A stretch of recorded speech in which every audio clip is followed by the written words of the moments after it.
नमस्कार दोस्तों, आपका फिर से स्वागत है एक बार मेरे चैनल के ऊपर learn and grow. Last time हमने चैप्टर सेकंड स्टार्ट करा था 9th स्टैंडर्ड में, जिसका नाम था is matter around us pure. और हमने बताया था कि प्योर सब्सटेंस क्या होता है। प्योर सब्सटेंस वो जो बस एक ही टाइप के एटम के साथ जुड़ा हो, एक ही टाइप के कॉन्स्टिट्यूएंट पार्टिकल जिसमें एडेड हो, वो होता है प्योर सब्सटेंस।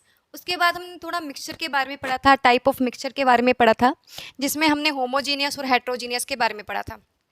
होमोजीनियस मिक्सचर वो जिसमें कॉन्स्टिट्यूएंट पार्टिकल अपनी प्रॉपर्टीज रिटेन तो रखते ही रखते हैं, बट वो उनकी जो रेशियो है वो यूनिफॉर्म एक जैसी रहती है। जैसे ऊपर पार्टिकल होंगे, जितना कलर, जितना टेक्सचर, जितना टेस्ट ऊपर वाली सरफेस के अंदर होगा, उतना ही नीचे वाली सरफेस का होगा।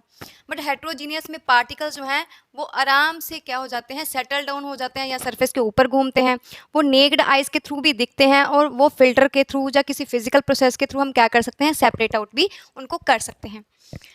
तो दोस्तों, आज जो हम टॉपिक स्टार्ट करने जा रहे हैं आज के चैप्टर सेकंड के अंदर, बहुत इंटरेस्टिंग टॉपिक है। हमारे टॉपिक का नाम है सॉल्यूशन, दैट इज सॉल्यूशन। बहुत इंटरेस्टिंग टॉपिक सॉल्यूशन का। एक्चुअली कॉन्स्टिट्यूएंट टाइप पार्टिकल्स के बेसिस के ऊपर जो सॉल्यूशन है उसमें हमने बताया है कि जो सॉल्यूशन है वो एक होमोजीनियस मिक्सचर है। होमोजीनियस मिक्सचर, अब नाम से ही क्लियर है। होमोजीनियस वर्ड का मतलब ये है कि इसमें जो भी हमने ऐड करे होंगे मटेरियल पार्टिकल्स, दो या दो से ज़्यादा, उनकी रेशो क्या होगी, सेम होगी। हर तरफ रेशो क्या होगी, सेम होगी। इसकी बहुत सारी एग्जांपल हैं सॉल्यूशन की। फॉर एग्जांपल जैसे शुगर और सॉल्ट हम किसके अंदर डाल दें, पानी के अंदर डाल दें, ये क्या हो जाएगा, सॉल्यूशन की एग्जांपल हो जाएगी। एक्चुअली जो सॉल्यूशन है ये दो टाइप के कंपोनेंट को ऐड करने के साथ ही फॉर्म होता है। एक कंपोनेंट होता है सॉल्वेंट और दूसरा कंपोनेंट जो है वो है सल्यूट, जो कि बहुत बार आपने सुना भी है कि कोई भी सॉल्यूशन है उसमें दो टाइप के कंपोनेंट काम करते हैं, एक सॉल्वेंट है और एक सल्यूट है। अब भी हमारे दिमाग में यही चलता है कि सॉल्वेंट एक पानी होगा, उसके अंदर हमने चीनी घोली है तो क्या फॉर्म करता है, सॉल्यूशन फॉर्म करता है। एग्जैक्टली जब हम छोटे थे 9th-10th में पढ़ते थे तो हमारी समझ में भी यही सॉल्यूशन होता था कि पानी लो, उसमें कोई भी चीज़ डिजॉल्व करो तो क्या बन गया, सॉल्यूशन बन गया। पर दोस्तों एक्चुअली ये बिल्कुल एग्जैक्टली ऐसा नहीं है। सॉल्यूशन जो है उसके बहुत सारे टाइप्स हम कंसीडर करते हैं। हम लिक्विड सॉल्यूशन तो लेते ही लेते हैं, लिक्विड के अलावा भी एक सॉलिड सॉल्यूशन होता है और सॉलिड सॉल्यूशन के अलावा भी एक गैसियस सॉल्यूशन होता है, गैसियस सॉल्यूशन। ये तो पहली बार सुना होगा ना, यहाँ ऐसा लग रहा होगा कि कुछ नया नया है। देखिए, सॉलिड सॉल्यूशन के अंदर जो आपका सॉल्वेंट है अभी वो लिक्विड नहीं रहा, अभी वो सॉलिड होगा, और जो आपने उसमें सल्यूट ऐड करा है वो भी क्या होगा, सॉलिड होगा। तो उस टाइप के सॉल्यूशन को हमने बोल दिया सॉलिड सॉल्यूशन। बहुत सारी कॉमन एग्जांपल हमारी डेली लाइफ में हैं, हमारे घर में है। इसमें हम क्या कर सकते हैं, हम या तो दो मेटल्स ले सकते हैं, इसमें एक मेटल की क्वांटिटी दूसरे मेटल से क्या हो सकती है, ज़्यादा हो सकती है, जिसको हम सॉल्वेंट बोलते हैं। क्योंकि सॉल्वेंट की क्वांटिटी हम हमेशा कंसीडर करते हैं कि लार्ज हो, और उसमें हम सल्यूट की क्वांटिटी क्या रखते हैं, कम रखते हैं। सिमिलरली अगर सॉलिड सोल्यूशन की बात करी जाए तो उसमें जो सॉल्वेंट है, मीन्स जो सॉलिड्स है, सॉलिड सॉल्वेंट है, वो लार्ज क्वांटिटी में होगा और उसमें हमने ऐड करा है solute as a solid small quantity में। इसमें हम दो मेटल भी ले सकते हैं या एक मेटल और एक नॉन मेटल भी ले सकते हैं। इसमें कॉमन एग्जांपल हमारे पास आती है ब्रास और ब्रॉन्ज और ब्रॉन्ज। जब दो मेटल या एक मेटल और एक नॉन मेटल को हम ऐड करके सॉलिड सॉल्यूशन फॉर्म करते हैं तो उनको हमने नाम दिया है एलॉयज। एलॉयज, ये दोनों हमारी क्या है, एलॉयज हैं, एक ब्रास और एक ब्रॉन्ज। अभी ब्रास के अंदर जो मिक्सिंग होती है वो होती है कॉपर और जिंक की,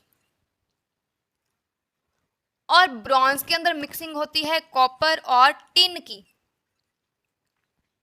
दोनों मेटल और नॉन मेटल को हमने मेल्ट करा, फिर उनको ऐड करा और ये सॉलिड सॉल्यूशन फॉर्म करे हैं। बहुत इजी सी एग्जांपल है, ब्रास और ब्रॉन्ज हमारे घर में देखने को मिल जाता है ये। और ये जो है कॉपर और जिंक दोनों मेटल को ऐड करके बनाया है, और इसमें कॉपर और टिन को हमने क्या करा है, ऐड करके ये एलॉयज फॉर्म करी हैं, जो सॉलिड सोल्यूशन की क्या है, एग्जाम्पल है।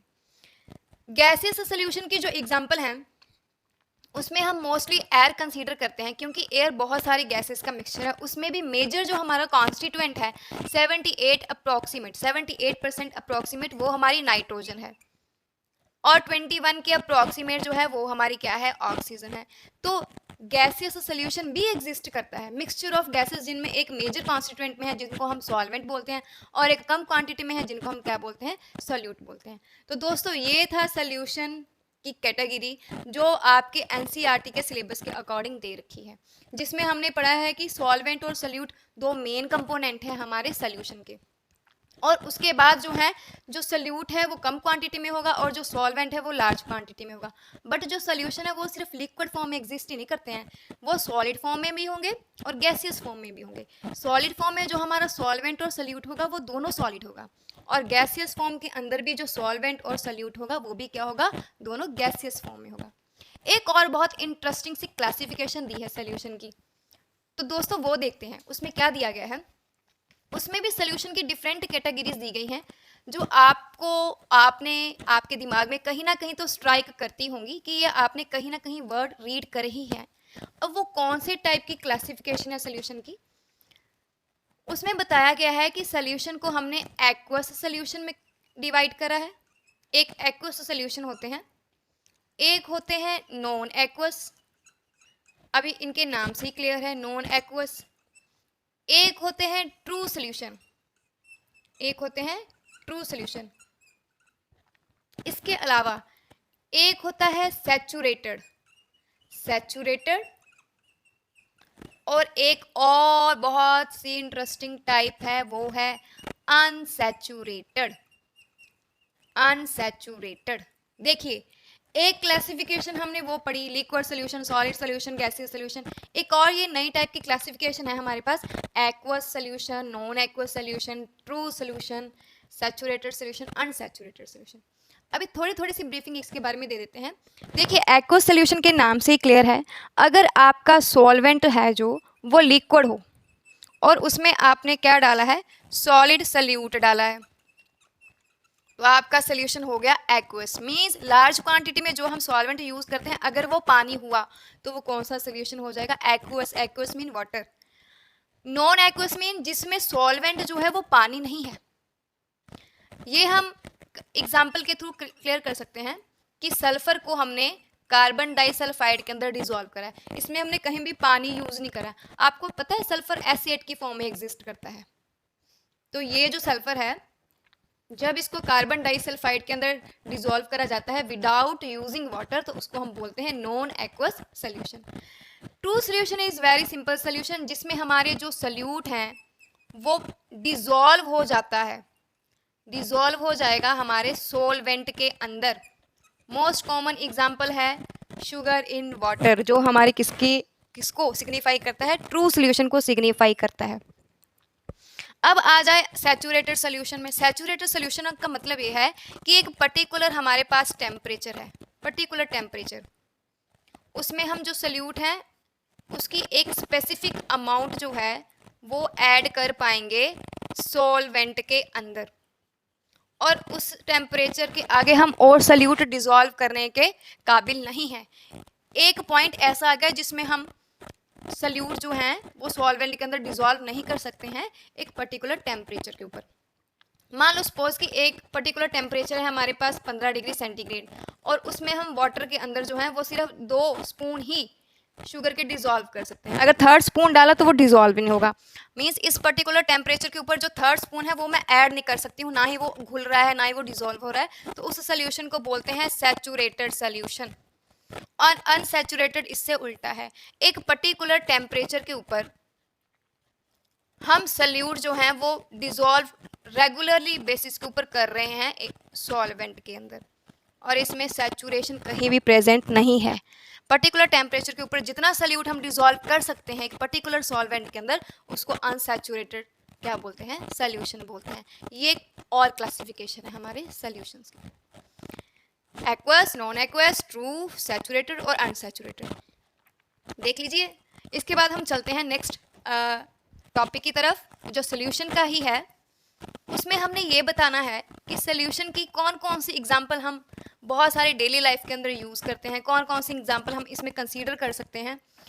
एक ब्रास और ब्रॉन्ज की तो आपको बता दी, एक और बहुत स्पेसिफिक एग्जांपल है जो क्वेश्चंस के साथ हमसे पूछा जाता है, और वो कौन सी एग्जांपल है, वो है टिंचर ऑफ आयोडीन। अभी ये क्या चीज़ है, इसमें हम क्या करते हैं, इसमें हम सॉलिड आयोडीन को लेके उसको अल्कोहल में डिसॉल्व करते हैं। मीन्स हमारा जो सॉल्वेंट है वो अल्कोहल है और जो सोल्यूट है वो आयोडीन है। जब इनका मिक्सचर बनता है तो उस मिक्सचर को हम बाउंड्स के ऊपर क्या करते हैं, अप्लाई करते हैं। तो इस सोल्यूशन को हमने क्या बोल दिया, टिंचर ऑफ आयोडीन। अच्छा, अब आपके ख्याल में कौन कौन सी प्रॉपर्टीज आपने स्टडी करी हैं सोल्यूशन के रिगार्डिंग, कौन कौन सी प्रॉपर्टीज हो सकती हैं। पहली प्रॉपर्टी तो यही है कि जो सोल्यूशन है वो होमोजीनियस मिक्सचर है। मींस हमारा जो सोल्यूशन है वो क्या है, होमोजीनियस मिक्सचर। इसमें जो सोल्यूट है वो सॉल्वेंट के अंदर क्या हो गया, पूरी तरह से डिसॉल्व हो गया।